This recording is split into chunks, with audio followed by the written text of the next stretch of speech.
Scream could be heard down the hallway.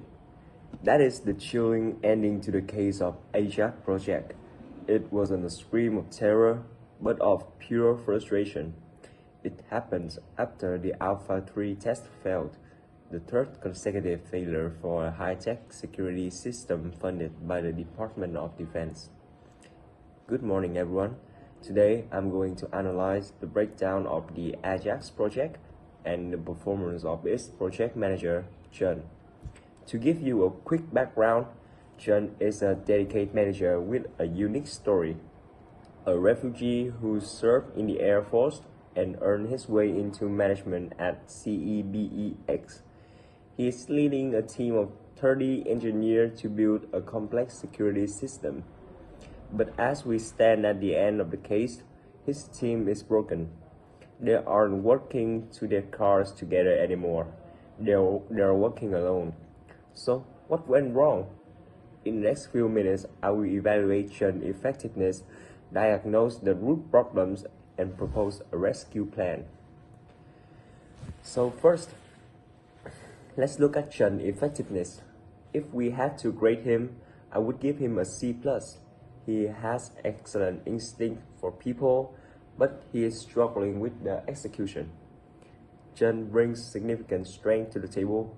He recognized early on that his team was divided, so he organized a 2-day retreat on the Olympic Peninsula before the project even started. This was a smart move. It worked initially.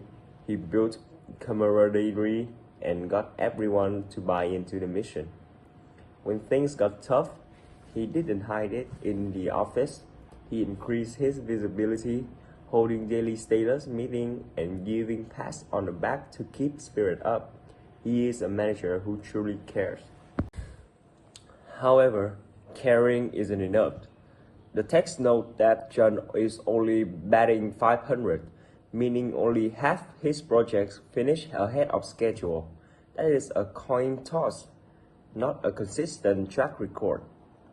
His effectiveness crumbled when the technical risk became real.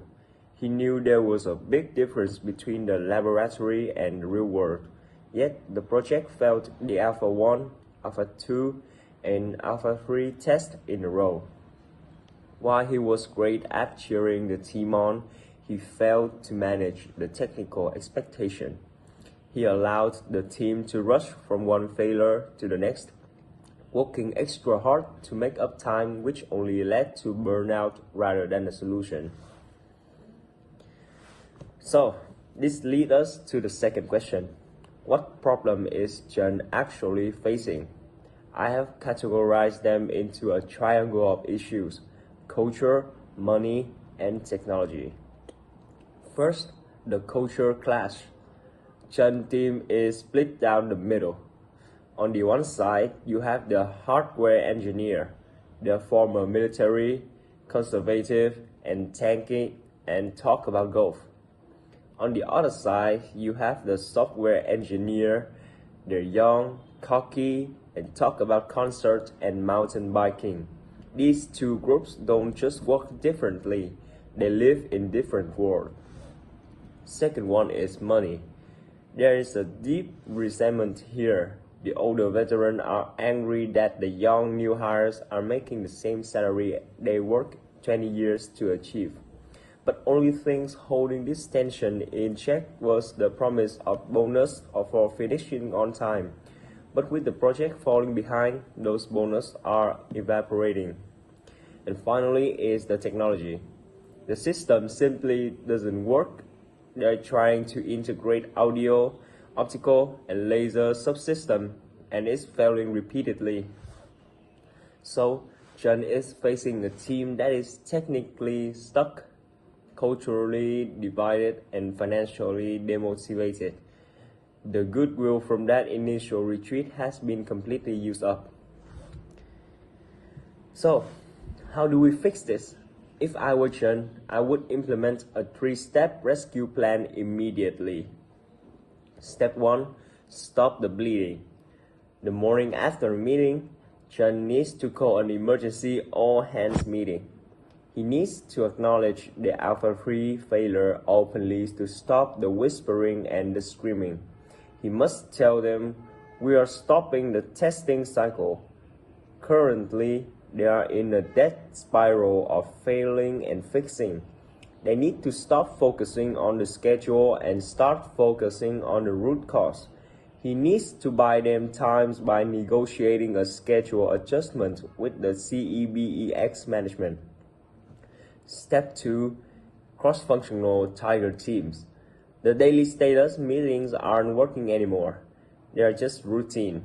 I would break the 30 engineers into small, mixed pairs. One hardware veteran paired with one software rookie. Why? Because it forced them to rely on each other to solve specific technical blocks. It makes it harder to stereotype the other side when you are sitting next to them solving a puzzle. This rebuilt the camaraderie they lost.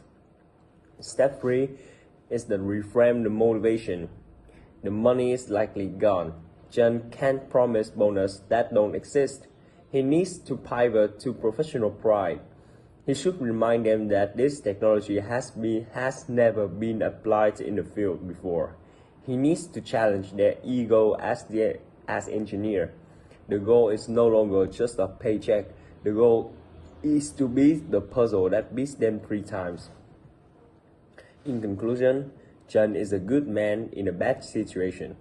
He relied too heavily on his initial teams, building success, and failed to adapt when a technical challenge fractured his team.